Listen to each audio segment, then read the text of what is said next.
At some point down the line, the narrative changed to be around climate. What was the narrative prior to that? What was the justification they were giving in order to push, this kind of more control from the top down? Yeah, immediately preceding climate and environment, actually the Cold War was the pretext for having this incredibly large, incredibly powerful federal government. In fact, you see a very clear break when the Club of Rome met in 1991 as the Soviet state and the Eastern European communist states were collapsing. The Club of Rome, very, very powerful elitists. Obviously, Mihail Gorbačov was there. You had many prominent Americans, people like Al Gore.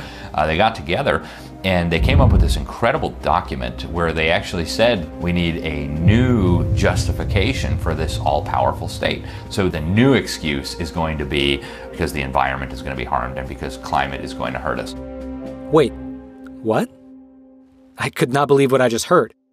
Did world leaders really lay out this globalist plan in plain English in a physical book way back in 1991? I went on Amazon, and there it was, The First Global Revolution, which states, and I quote, "In searching for a common enemy to unite us, we came up with the idea that pollution, the threat of global warming, water shortages, famine, and the like would fit the bill.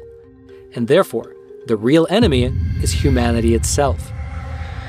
The science is clear. We are getting dangerously close to the point of no return. The science is very clear. This natural world is severely endangered.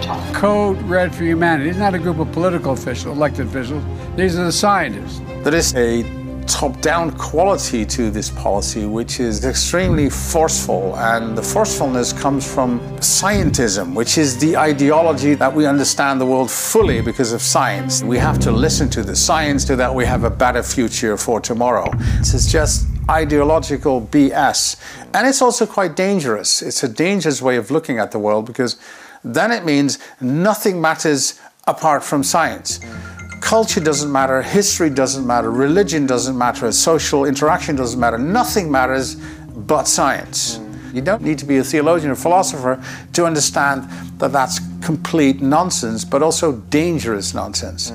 If nothing matters than just science, then what kind of a world do we actually live in? History is truly at a turning point.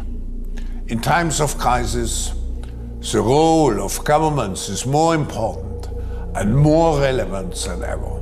The World Economic Forum is actually a critical part of implementing this UN agenda. Some years ago, they became a strategic partner of the UN in the implementation of Agenda 2030.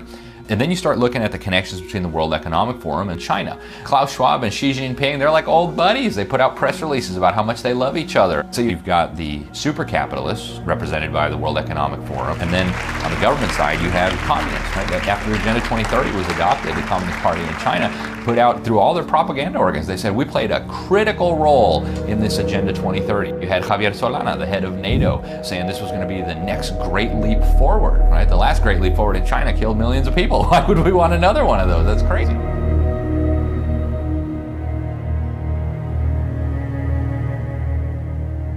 So you have communists and super capitalists all coming together and working on this one sustainable development agenda.